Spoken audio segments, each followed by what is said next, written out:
C'est l'une des entreprises les plus rentables au monde. On s'en sert absolument tous les jours, que ce soit la Visa ou la Mastercard. La Amex pour certains, on est sur un duopole hyper puissant et une croissance bien plus qu'acceptable avec à peu près 12 à 15% par an de croissance sur les 10 dernières années. Aujourd'hui, nous allons parler de Visa. Nous allons analyser d'abord le business model, ensuite l'analyse fondamentale, ensuite le prévisionnel, puis on va finir sur l'analyse graphique. Rapidement, je me présente et je t'invite d'ores et déjà à t'abonner. On approche tout doucement des 1000 abonnés, ça me fait extrêmement plaisir. Si tu veux liker cette vidéo, ça me soutient énormément. Je t'invite à le faire aussi et si tu as un commentaire à me faire également. Je suis Jackced, je vulgarise l'investissement pour que tu comprennes dans quoi tu investis et pourquoi tu investis. Allez, sans plus tarder, je bascule mes yeux ici, j'ai mon écran juste en face de moi. On commence sur Visa français, donc c'est pas vraiment le site de l'investissement, mais on va comprendre un petit peu tout ce qui est fait sur Visa et comprendre le message que Visa veut nous faire passer en premier. La carte qui améliore votre quotidien, la carte qui offre beaucoup de bonus selon l'abonnement auquel vous souscrivez, donc l'abonnement qui rémunère Visa et vous allez voir que les marges de Visa sont juste exceptionnelles. Ah, je me suis bugué, voilà, j'étais branché pour pas qu'il fasse trop de bruit. Il y a un partenariat avec Disney, donc des réductions sur tout ce qui se passe à Disney, que ce soit en France ou à l'étranger. On a des gros sponsors sur des gros événements. On a aussi la VCarb, la Visa Cash App Red Bull Racing, Racing. Donc en Formule 1, des gros partenariats, à savoir que Visa est aussi partenaire de l'écurie Red Bull en elle-même, mais pas partenaire majoritaire. Ensuite, on a Découvrez My Visa, donc les cartes et les avantages, un petit peu comme fait Revolut, mais Visa le fait avec ses différentes formules, que ce soit la première, que ce soit la carte Gold, même si je crois que la première et la Gold c'est la même. Moi je sais pas, j'ai la standard les gars, j'ai la Visa classique, je suis un pauvre encore.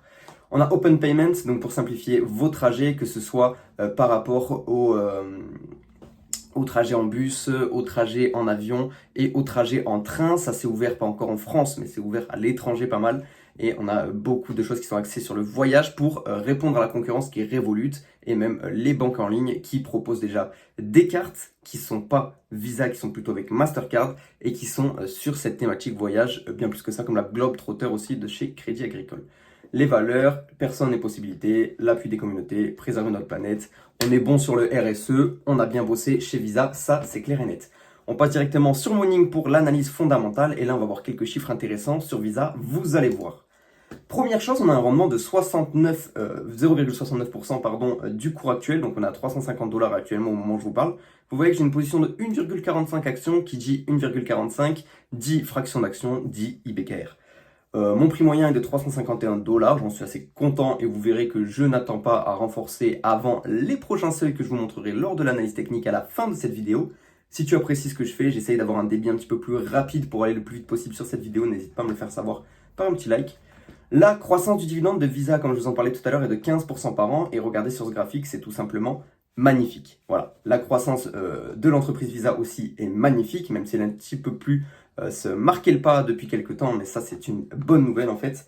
On a une capitalisation de 667 milliards de dollars, ce qui est absolument immense. Je crois que Visa en termes de capitalisation, on doit être 18 ou 19e, bougez pas, je vais aller voir tout de suite.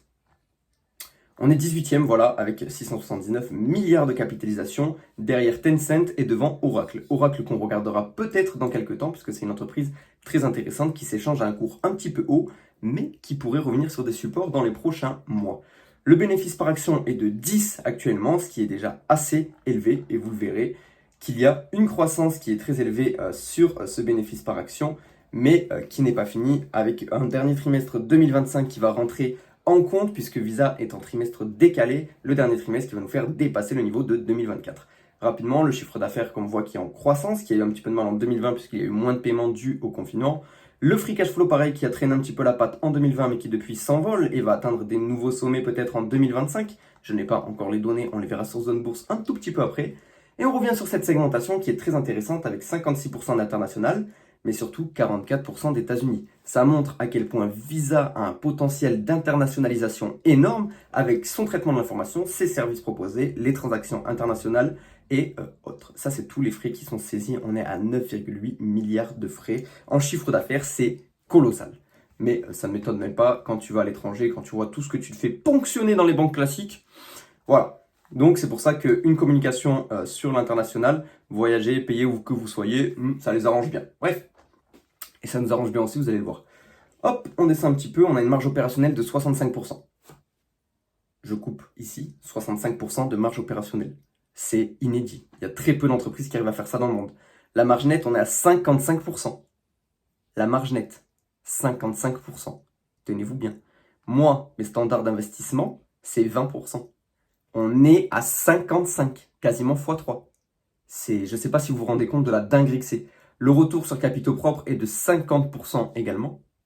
50%. C'est immense, immense, immense. J'ai pas d'autres mots. Le ratio de distribution des free cash flow est uniquement de 22%, ce qui reste assez faible. Et la dette est... Non, pardon. La dette est assez faible avec 0,35 en d'EBITDA, ce qui est franchement très acceptable pour une entreprise qui est dans la finance comme ça. Tout va bien pour Visa sur les fondamentaux, c'est juste une putain de masterclass. Excusez-moi des mots, c'est magnifique. C'est une entreprise que, honnêtement, et bien entendu, je ne fais pas de conseils en investissement comme toutes mes vidéos, mais c'est une entreprise que tout le monde devrait regarder pour l'avoir en portefeuille. Évidemment, peut-être pas avec un prix d'achat à 350 comme je l'ai fait. J'ai préféré rentrer et attendre, ce qui est peut-être une bonne idée. On verra selon le prévisionnel où j'ai cliqué. Déjà, on va sur la note d'investissement. Tu vois qu'on a un 5 étoiles avec franchement une araignée qui est très belle. À part au niveau de la valorisation, mais ça, on s'y attendait. Quand on a une entreprise aussi belle, c'est normal qu'elle soit lourdement valorisée. Attention cependant, s'il y a une dégradation des fondamentaux, ça veut dire que la chute pourrait être assez grosse pour Visa. Sans plus tarder, le chiffre d'affaires qui est attendu en hausse de 11%, de 10%, de 9% dans les prochaines années. On ralentit un tout petit peu, mais on reste à des chiffres largement acceptables. On a un résultat net qui lui augmente de 7, de 15 et de 9% dans les années à venir. Pareil pour les bits, donc le résultat d'exploitation qui est autour des 10%. 10% par an, c'est juste fabuleux. On a une évolution du PER moyen, la moyenne sur 10 ans qui est de 32,6. Actuellement, on n'est pas du tout à 28 comme nous dit Zone Bourse, on est plutôt autour des 33. Donc on est clairement dans les moyennes de valorisation de Visa, c'est pour ça que je vous dis que ce n'est pas une action que tu peux acheter à 350, mais ce n'est pas non plus déconnant de l'acheter à 350 $ pour essayer de l'avoir plus bas un petit peu plus tard, si ça arrive, si le mois de septembre est aussi mauvais qu'attendu. Cependant, avec une baisse des taux directeurs, je pense que ce mois de septembre pourrait être assez cool, en tout cas jusqu'à ce que la news soit balancée. Au niveau de l'endettement, comme vous constatez, on était à 6 milliards en 2025, on va descendre à 735 millions en 2026. Ce qui est une bonne nouvelle puisque les CAPEX, eux, continuent d'être augmentés. Pour vous rappeler, les CAPEX, c'est tout l'argent qui est investi dans la R&D, dans le développement de l'entreprise. On a un ROE donc, qui est à 50 actuellement, comme je vous en ai parlé, qui monterait à 65% d'ici 3 ans. Une marge nette qui est à 55, qui resterait autour des 55, ce qui est déjà immense. Une marge débit, donc une marge opérationnelle qui est autour des 67 et qui resterait autour des 67. Les avis des analystes, c'est un achat et c'est un objectif de court moyen de plus 11% sur un an. On va pas trop se fier aux analyses quand même. On voit qu'on a des rachats d'actions assez souvent, comme vous voyez, hop. On passe de 2 057 000 actions en 2021, pour aller à 1 926 000 dans les années à venir.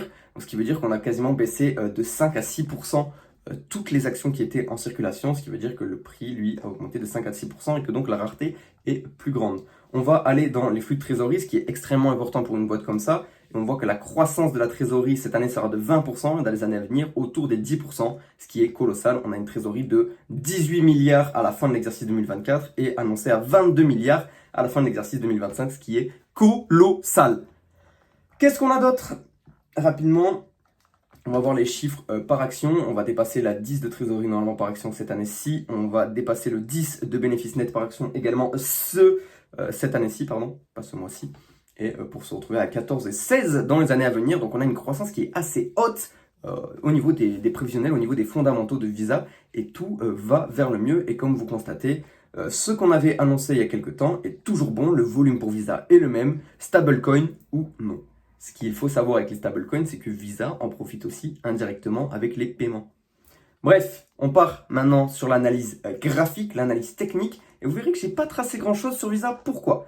Là déjà, on est en hebdomadaire. Comme vous constatez, en hebdomadaire, on a un RSI qui est à 53, ce qui veut dire que Visa n'est pas en surachat, mais n'est pas en sous-achat non plus. C'est ce que je vous dis depuis le début. C'est un prix OK. OK, c'est au niveau de la valorisation. Ce n'est pas une action que tu vas acheter en solde, mais c'est un prix qui est OK si tu veux acheter du Visa sur du long terme. Donc on a une zone support qui réagit beaucoup dans les dernières semaines. Donc on est dessus depuis le début de l'année. Comme tu constates, on a un rebond dessus. 2, 3, 4, 5. Là, bien sûr, on a le 7 avril, la semaine du 7 avril, la semaine du Shaitan. Et derrière, on a eu plusieurs autres rebonds, un au-dessus, un dedans, un autre dedans, un autre dedans. Donc si on veut acheter du Visa, c'est intéressant de le faire en dessous de 340 $, puisqu'on est tout simplement dans cette zone ici, qui est comprise entre 330 et 340, et où le titre vient rebondir plusieurs fois. Donc à 340 $, c'est intéressant pour racheter du Visa. Bien entendu, vous faites ce que vous voulez de votre argent, c'est uniquement mon avis, mon analyse. Si il y a des pertes à subir, ce serait vous qui les subirez, et moi aussi au passage, mais ce n'est pas moi qui vous ai influencé à le faire. Moi, je vous donne juste mon analyse et mon point de vue. Bref, on a des beaux supports aussi long terme qui sont là au cas où le marché se casse la gueule, au cas où la récession arrive. Ça fait des années que j'entends ça. On serait autour des 300 $ pour un premier rachat massif, et deuxième et troisième rachat autour des 270 et des 260 $ pour se mettre bien et remplir le bac de Visa. À savoir que on n'a pas réellement de résistance si ce n'est l'ATH à 370 $ et une deuxième résistance à ce niveau-là. Bref, entre 360 et 370, qui est très très très proche. Il va falloir surveiller le cours et surveiller le rebond pour peut-être aller chercher dans cette zone support et acheter. Le graphique n'est pas compliqué à comprendre, la MM est en train de suivre tranquillement le cours, et si on dézoome, on voit que c'est une action qui a tendance à tout le temps monter, qui n'a pas connu réellement de grosses chutes, même si on voit dans les crises majeures. Regardez, on va zoomer ici pour retourner à notre crise de 2008. Vous voyez que si quand même on est passé de 20 $ à 10 $, on a été divisé par 2. Et au niveau du Covid, quand on va aller dans le Covid, là vous voyez qu'en 2014, il y a eu une hausse phénoménale des résultats de Visa, qui était passé, il me semble, numéro 1 à l'époque. Et donc si on retourne au niveau du Covid, on va y être dans pas long, voilà. On y est ici, on était à 210 à peu près, on a eu un effondrement des paiements dans le monde entier, on a perdu une trentaine de pourcents pour tomber à 140 et remonter aux 210 à peine 6 mois après le début du Covid. Et depuis, on n'a pas réellement corrigé, si ce n'est ici en 2022 avec la légère récession, les chiffres qui allaient moins bien aux États-Unis. Depuis, on est parti vers les sommets et vous voyez qu'on a tendance à monter, corriger. Monter, corriger. Actuellement, on était en train de monter, on corrige. Et là, on se stabilise et peut-être pour aller chercher des plus hauts, ça ne me choquerait pas de voir Visa à 1000 milliards de capitalisation, c'est-à-dire 1 billion d'ici la fin d'année 2026. C'est-à-dire que ça ferait un plus... non, ça fait un peu trop plus 40%. Non, peut-être fin 2027. Allez, on va être un petit peu plus logique. Et au niveau des attentes des analystes, comme vous voyez, on a un analyste qui attend moins 12% sur Visa, donc qui attend un retour au niveau du support des 305. Ok, pourquoi pas. On a 33 analystes qui nous offrent une analyse. On a une moyenne qui est autour des 400 $, l'objectif sur un an, et un point haut qui est à 430, ce qui est tout à fait logique au niveau de la valorisation et de l'augmentation des fondamentaux, de la trésorerie, du bénéfice, des marges de Visa. Tout va dans le bon sens. C'était rapide, c'était beau, c'est une des plus belles entreprises. Je n'ai quasiment pas de points négatifs à dire, à part qu'il faut surveiller l'arrivée des stablecoins et l'effet qu'ils auront sur l'écosystème de Visa et de Mastercard. On est sur un duopole qui est tout simplement magnifique. On n'a pas grand chose à dire de plus et honnêtement, la seule chose que je vous invite à faire, c'est rejoindre le Discord. On est plus de 1400 dessus. On parle tous les jours. Je partage mes positions encore pour l'instant. Beaucoup de monde partage leurs positions également et leur point de vue sur différentes actions. Je vous invite à le rejoindre, à vous abonner à cette chaîne, à liker cette vidéo et vous aurez sûrement une vidéo bonus cette semaine qui va sortir sur comment trouver des points d'achat intéressants sur des actions qui nous intéressent.